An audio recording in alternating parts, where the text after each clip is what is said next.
cascade. Quelle flèche a percé le ciel et le rocher? Elle vibre, elle étale, ainsi qu'un pan, sa queue. Comme la comète à minuit vient nicher le brouillard de sa tige et ses peines sont nues. Que surgisse le sang de la chair entr'ouverte, lèvres taisant déjà le murmure et le cri. Un doigt posé suspend le temps et déconcerte, témoin dans les yeux duquel le fait s'inscrit. Silence. Nous savons pourtant les mots de passe, sentinelle perdue loin des feux de bivouac. Nous sentirons monter dans les ténèbres basses l'odeur du chèvrefeuille et celle du ressac.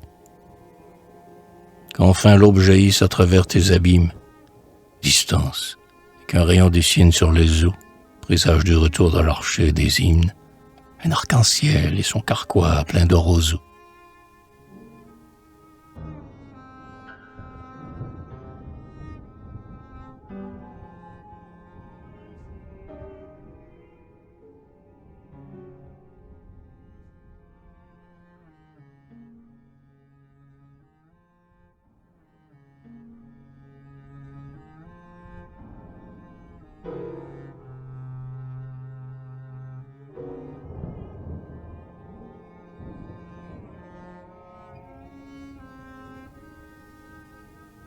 La rivière.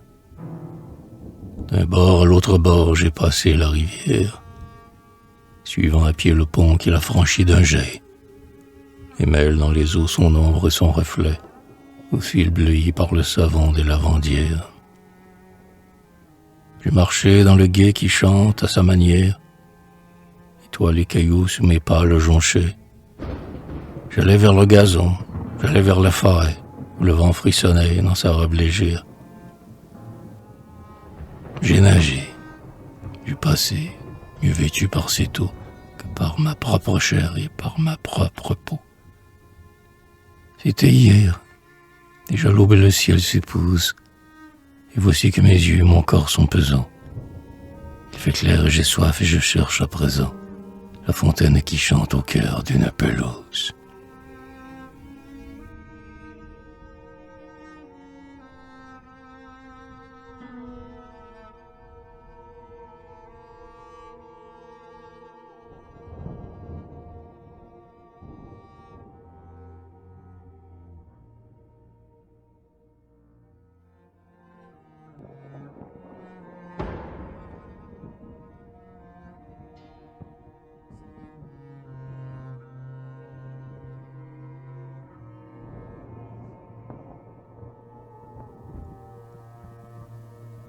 Le coteau. Derrière ce coteau, la vallée est dans l'ombre. L'odeur du bois qui flambe et de l'herbe parvient jusqu'au désert présent. Lueur et rocs sans nombre, avec des cris d'enfants et des abois de chiens. Les cris sont déchirants de l'enfant qu'on égorge. Le chien appelle en vain. Un sort est sur ces lieux. Rien n'est réel ici que cette odeur de forge qui nous berce et nous saoule et nous rougit les yeux. L'eau peut revenir, le soleil nous prendre. En vain, les aboiements et les cris perceront l'épaisseur de la nuit, l'épaisseur de la cendre qui remplissent nos cœurs, qui brûlent sous nos fronts.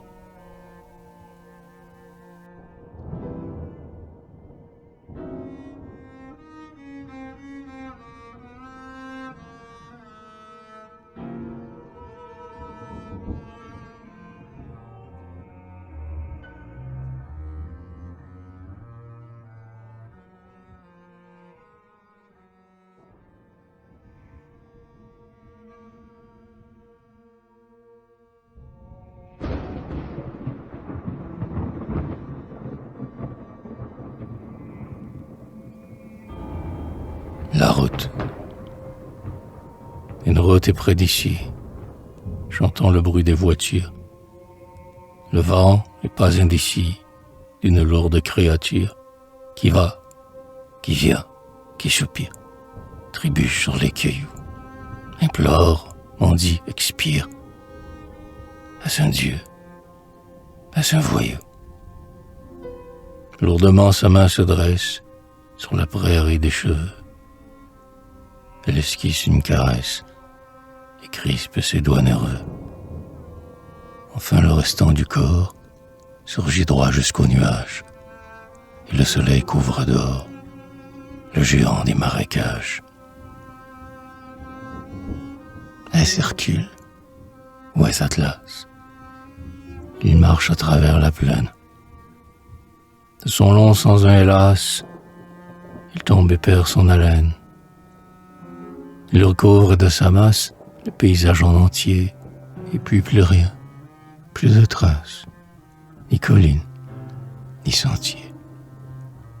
Moins réel que les mirages, ainsi disparaît celui qui voulait dicter aux âges, au vent, au jour et aux nuits.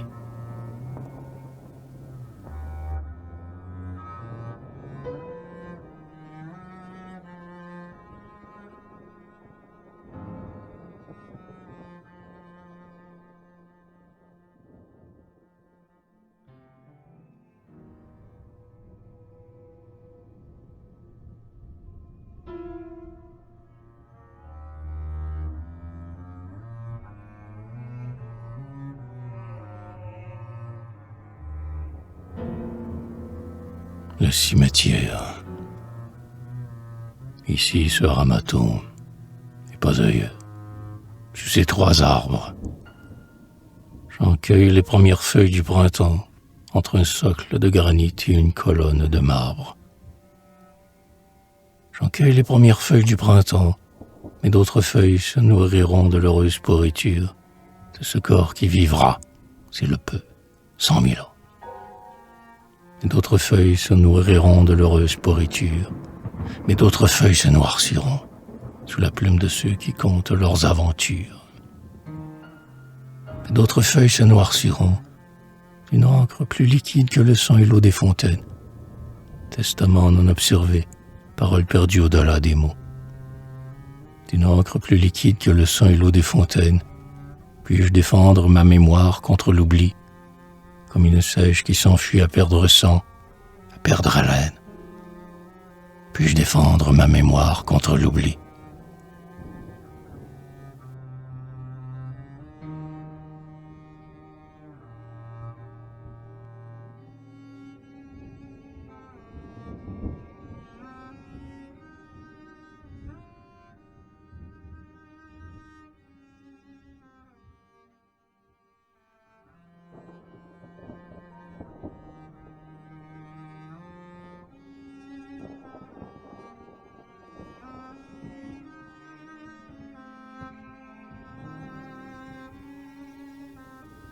La clairière.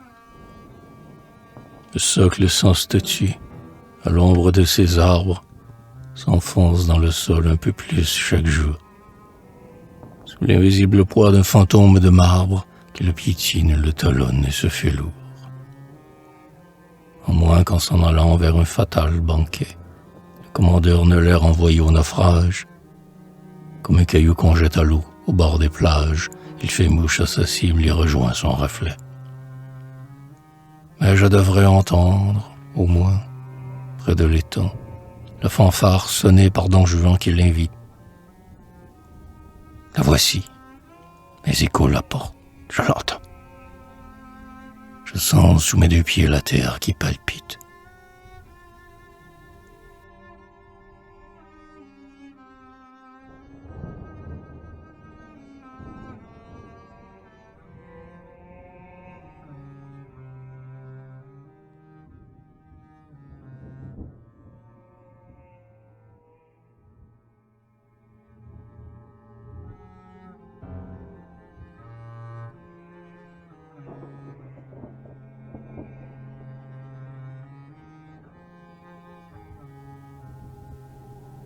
La caverne.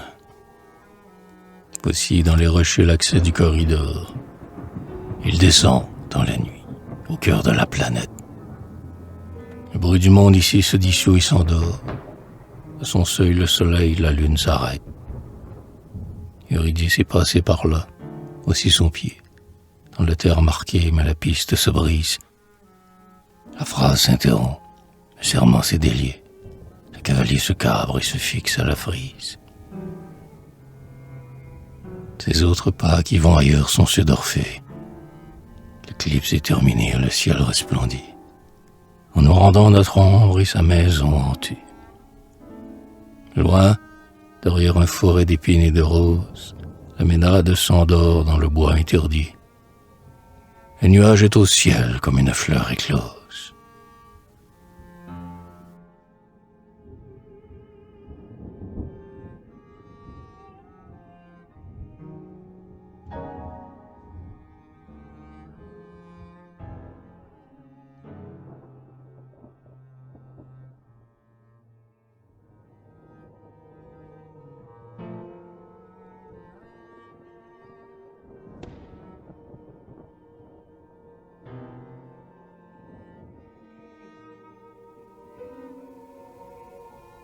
Le souvenir, m'étant par bonheur attardé, en flânant dans les avenues, à votre fenêtre accoudée, je vous ai bien surprise nue, mais mon cœur était accordé. Mais mon cœur était accordé à des voix de très loin venues. Le noir de l'ombre avait fardé les grands yeux blancs de la statue du carrefour où j'ai rôdé. Venant d'Arcueil ou de Passy, un vent frais soufflait dans la rue. Je suis passé, j'étais ici, et je vous ai surprise nue, tachant de blanc la molle nuit. Feuilles mortes des temps passés, fantôme une nuit apparue, beau drapeau au matin hissé, qu'êtes-vous belle devenue, dans Paris la ville pressée, pressée de vivre et de flamber, impassible et bien vite émue, de tant de nuits vite tombées, telle celle où vous étiez nue, à votre fenêtre accoudée.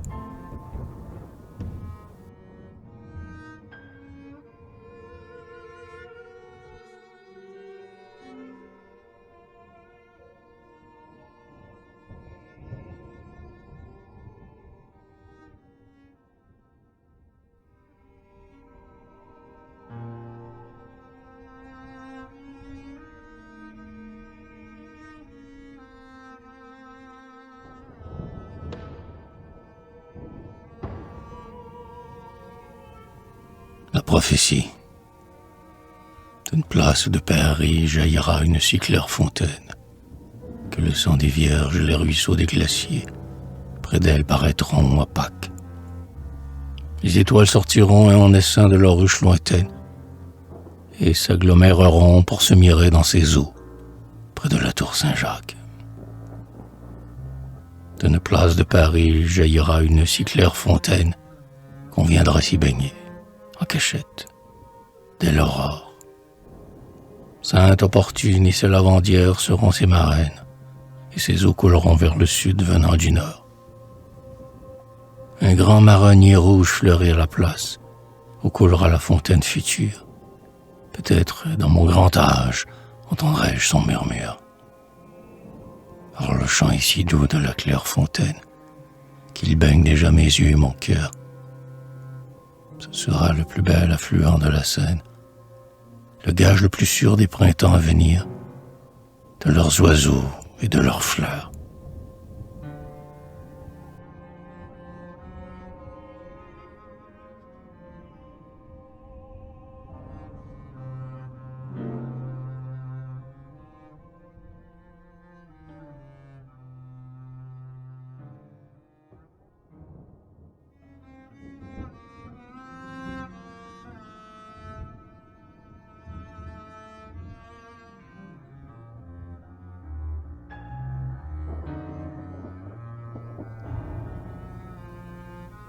Le sort.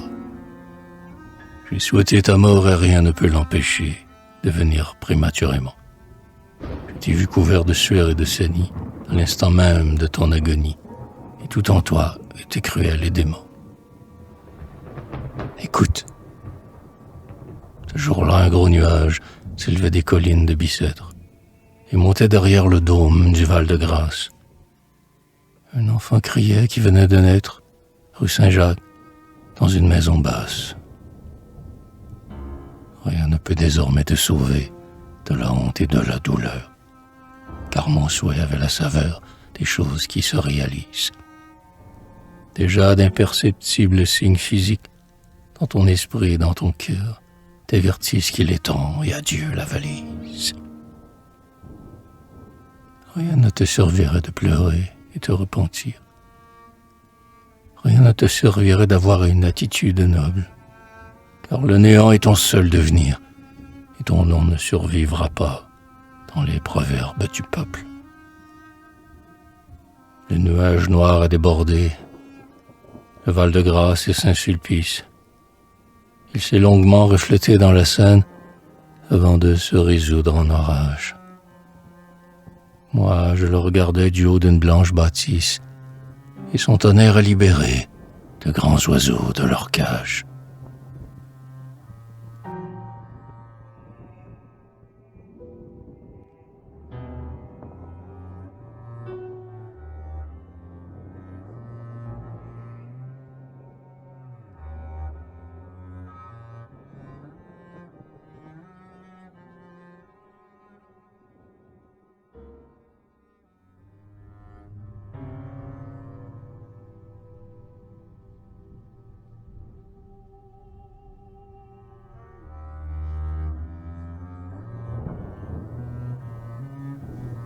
La moisson. Incroyable de se croire vivant, réel, existant. Incroyable de se croire mort, feu, défunt, hors du temps.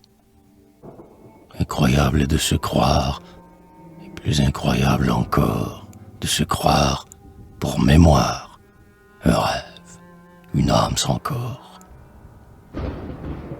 Belle rose du passé, rose, odorante rose, qui de l'aube frémissait, à la nuit déjà déclose.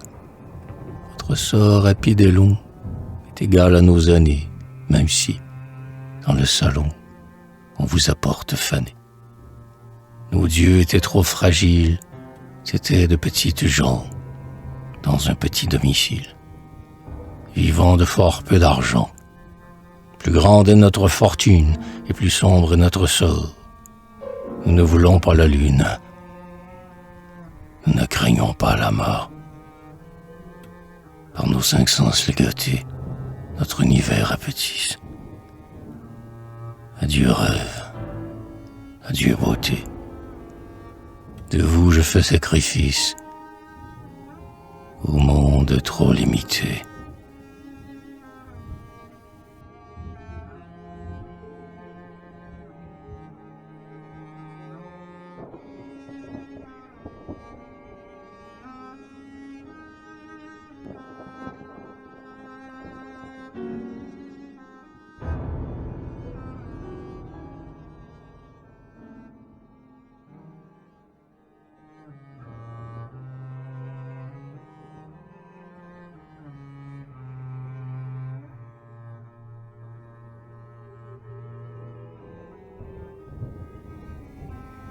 La sieste.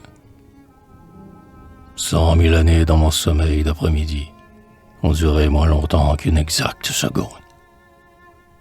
Je reparais du fond d'un rêve incontredit dans la réalité de ma chair et du monde. Je retrouve en ma bouche une ancienne saveur et des noms de jadis et des baisers si tendres que je ne sais plus qui je suis ni si mon cœur bat dans le surprésent le passé de cendre. Éclaté, ô volcan, du fond des souvenirs, noyé sous votre lave un esprit qui se lasse. Brûlez le vieux billet, puissiez-vous ternir à jamais le miroir dont le teint mord la glace.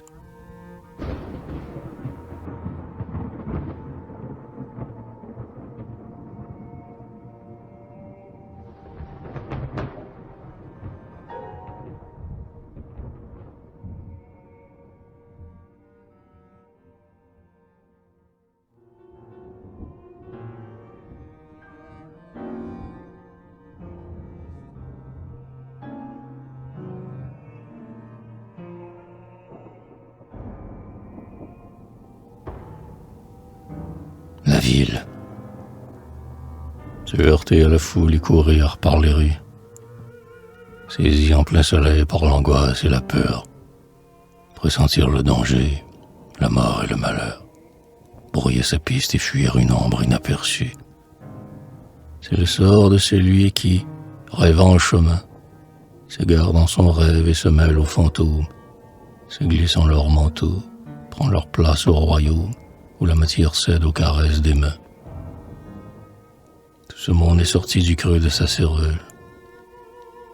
Il l'entoure, il le masque, il le trompe, il l'étreint. Il lui faut s'arrêter, laisser passer le train, des créatures nées dans un corps qui chancelle. Nausée de souvenirs, regret des soleils veufs, résurgence de sources, écho d'un champ de brume. Vous n'êtes que scorie, vous n'êtes qu'écume. Je voudrais naître chaque jour sous un ciel neuf.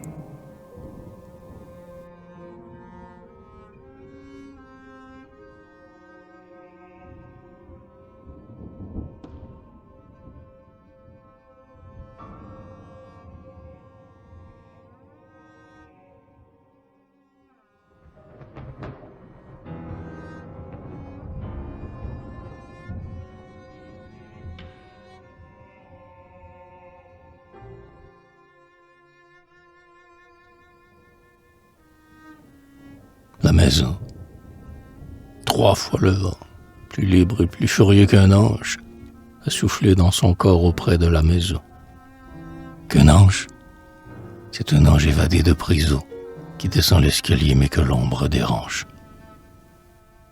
L'ombre qui le repousse et dont la toile étrange accroche des soleils au fil de l'horizon, et plus de verre luisant qu'il n'en est au gazon, ou dans l'obscurité protectrice des granges. Il descend et son pas teinte dans l'escalier, comme un pot de cristal sur le sol du cellier. Il descend. Il atteint déjà le vestibule. Le porche s'ouvre en grand sur l'entonnoir des nuits. J'écoute et l'imagine. Il marche. Il sort. Il fuit. Il vole dans un ciel crevé de péninsules.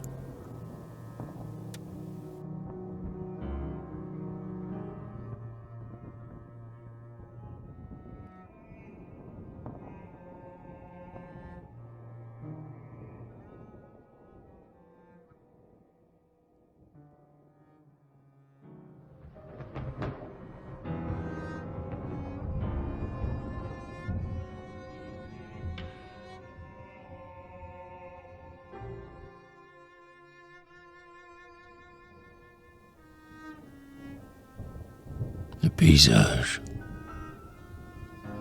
J'avais rêvé d'aimer. J'aime encore, mais l'amour, ce n'est plus ce bouquet de lilas et de roses, chargeant de leur parfum la forêt où repose une flamme à l'issue de sentiers sans détour. J'avais rêvé d'aimer. J'aime encore, mais l'amour, ce n'est plus cet orage où l'éclair superpose ces bûchers au château, des routes, décomposent, illuminant fuyant l'adieu du carrefour. C'est le silex en feu sous mon pas dans la nuit, le mot qu'aucun lexique au monde n'a traduit, l'écume sur la mer, dans le ciel ce nuage. À vieillir, tout devient rigide et lumineux, des boulevards sans nom et des cordes sans nœuds. Je me sens me rôdir avec le paysage.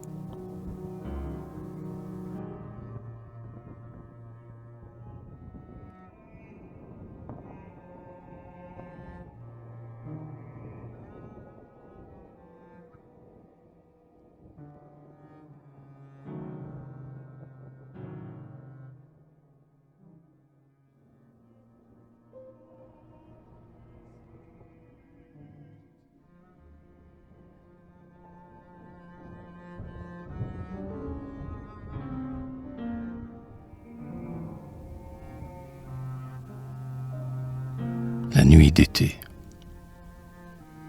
Au rosier remontant ta robe déchirée, accroche des lambeaux les vapeurs du matin. Tu mêles en marchant les lilas et le temps aux fleurs d'autres saisons et d'une autre contrée.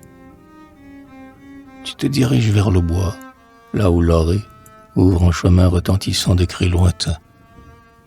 Le feu de la Saint-Jean dans le vallon s'éteint. La nuit, la courte nuit, déjà s'est égarée. Jeune fille au beau sein, au regard sans lumière, j'ai déjà vu tes sœurs. Tu n'es pas la première à te perdre en courant les jardins et les champs. Quand, à travers la haie, je te fis un passage, la ronce t'a griffé la cuisse et le visage, et le ciel a pâli au bruit de nouveaux chants.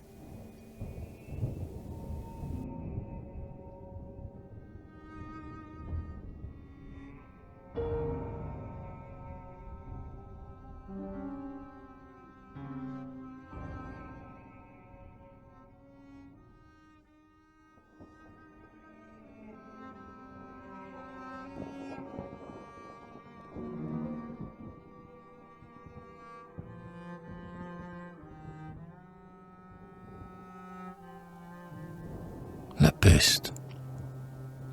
Dans la rue, un pas retentit. La cloche n'a qu'un seul battant. Où va-t-il le promeneur qui se rapproche lentement et s'arrête par instant? Le voici devant la maison. J'entends son souffle derrière la porte. Je vois le ciel à travers la vitre. Je vois le ciel où les astres roulent sur l'arête des toits. C'est la grande ours ou Bételgeuse. C'est Vénus au ventre blanc, c'est Diane qui dégrafe sa tunique près d'une fontaine de lumière. Jamais lune ni soleil ne roulèrent si loin de la terre. Jamais l'heure de nuit ne fut si opaque et si lourde. Je pèse sur ma porte qui résiste. Elle s'ouvre enfin, son battant claque contre le mur. Et tandis que le pas s'éloigne, je déchiffre sur une affiche jaune les lettres noires du mot peste.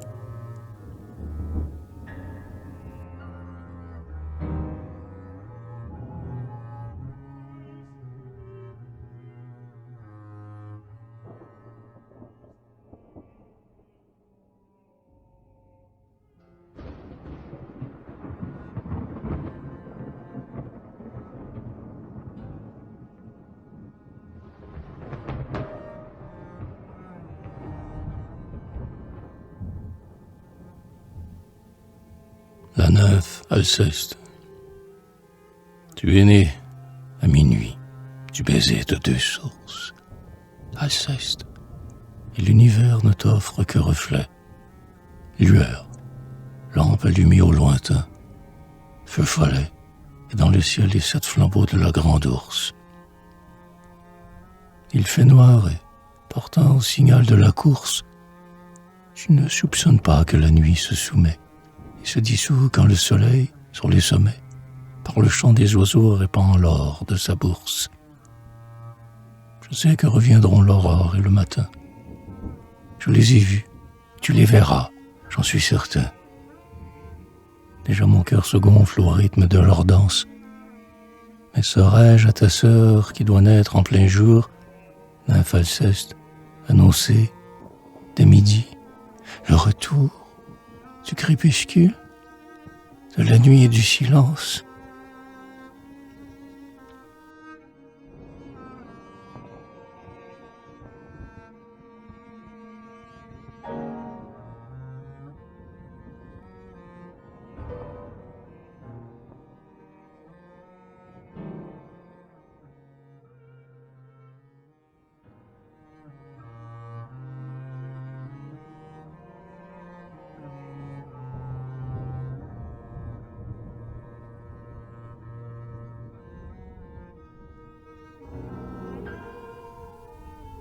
La voix. Une voix qui vient de si loin qu'elle ne fait plus tinter les oreilles. Une voix comme un tambour, voilé, parvient pourtant distinctement jusqu'à nous. Bien qu'elle semble sortir d'un tombeau, elle ne parle que d'été et de printemps. Elle emplit le corps de joie, elle allume aux lèvres le sourire. Je l'écoute. Ce n'est qu'une voix humaine qui traverse les fracas de la vie et des batailles, l'écroulement du tonnerre et le murmure des bavardages. Et vous, ne l'entendez-vous pas? Elle dit: la peine sera de peu de durée. Elle dit: la belle saison est proche. Ne l'entendez-vous pas?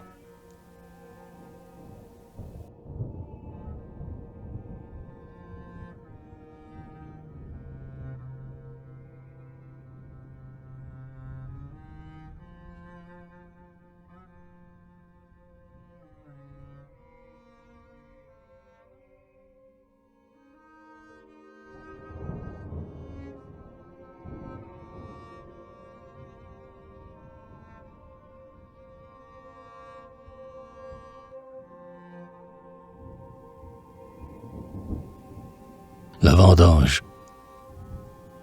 Les fauves sont partis, soumis aux vendangeurs, tandis qu'en la cité, construite à son de flûte, au cirque, le laurier se fane après la lutte, que le nom des champions s'efface au mur d'honneur. Le cortège s'éloigne, il passe les hauteurs, des tas de soldats tués pourrissent sous les buttes.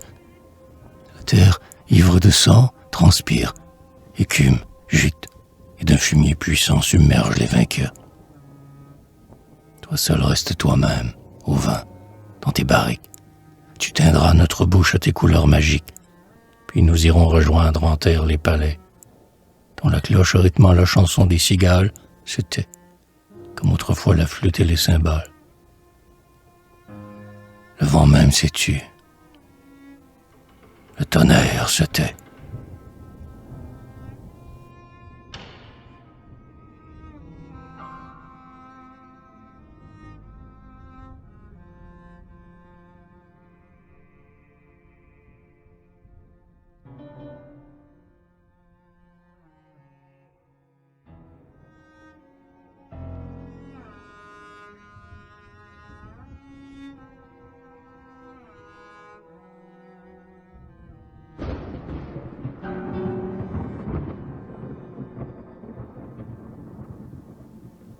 L'équinoxe.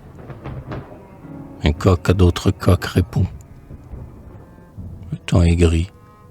L'équinoxe roulant ses tonneaux à grand-peine, depuis la mer du Nord jusqu'au bord de la Seine, à travers les odeurs, les éclairs et les cris. Le corps décapité de l'évêque Denis saigne avec le raisin d'Argenteuil et Suresnes. On enchaîne à ces chars des héros et des reines. Les temples, un à un, croulent sur les parvis. Mais, tout à l'heure encore, un arc-en-ciel de nuit enjambait la vallée, la lune vers lui y roulait. Le jour parut et tout ne fut que brume. Mérite-t-il vraiment le nom de jour, ce jour dont s'encrassent la ville et la vie et l'amour? Ouais, car la flamme, enfin, dans le brouillard s'allume.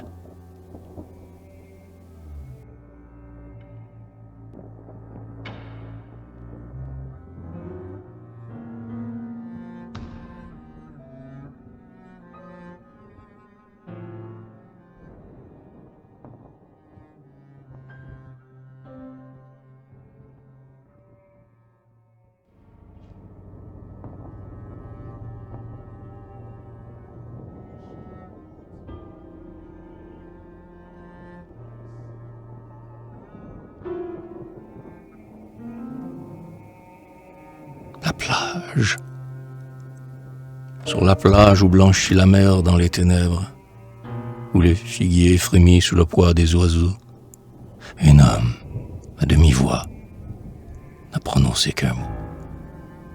Celui qui l'a reçu s'éloigne sous les cèdres.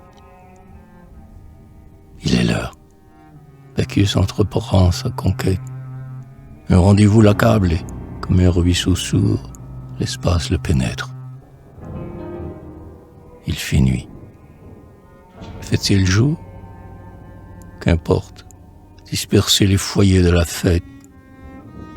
Dans un pays de bois et de fraîches rivières, un homme s'en coulait, dans ses veines, son sang. Il connaît ce pays, ces hommes, leur accent. Déjà l'odeur du sol lui était familière. Sur la plage, celui qui livra le secret gît avec un poignard entre les deux épaules.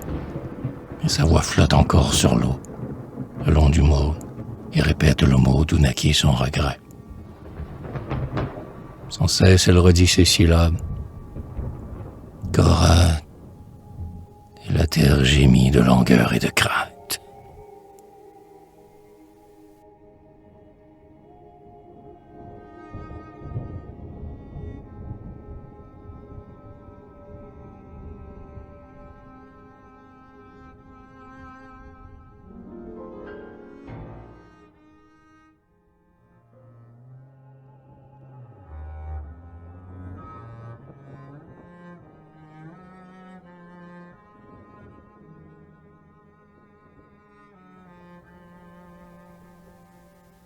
L'asile. Celui-là que trahit les rages de son ventre et que tel pas l'éclair de ses nuits a, souvent, humilié, s'humilie. Il se soumet. Il entre à l'asile de fou comme on entre au couvent. Puissais-je rester libre, garder ma raison, comme un sextant précis à travers les tempêtes. Lieu d'asile, mon cœur, ma tête et ma maison, et le droit de fixer en face homme et bête.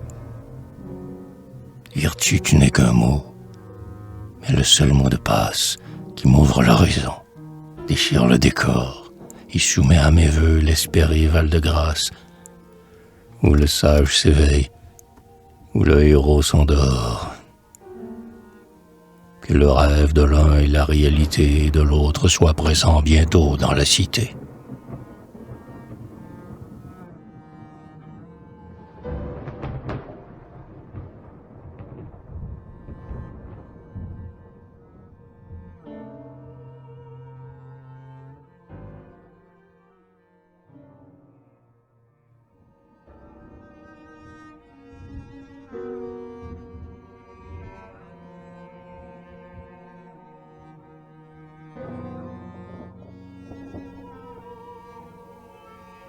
Le réveil. Entendez-vous le bruit des roues sur le pavé? Il est tard. Levez-vous. Midi à son de trompe réclame le passage à l'écluse et, rêvé, le monde enfin s'incarne et déroule ses pompes. Il est tard. Levez-vous. L'eau coule en la baignoire. Il faut laver ce corps que la nuit a souillé. Il faut nourrir ce corps affamé de victoire. Il faut vêtir ce corps après l'avoir mouillé. Après avoir frotté les mains qu'attachait l'encre, après avoir brossé les dents où pourrissaient tant de mots retenus comme bateau à l'ancre, tant de chansons, de vérités, de secrets. Il est tard. Levez-vous. Dans la rue, un refrain vous appelle et vous dit « Voici la vie réelle. » On a mis le couvert. Mangez à votre faim, puis remettez le mort au cheval qu'on attelle. Pourtant, pensez à ceux qui sont muets et sourds, car ils sont morts, assassinés, au petit jour.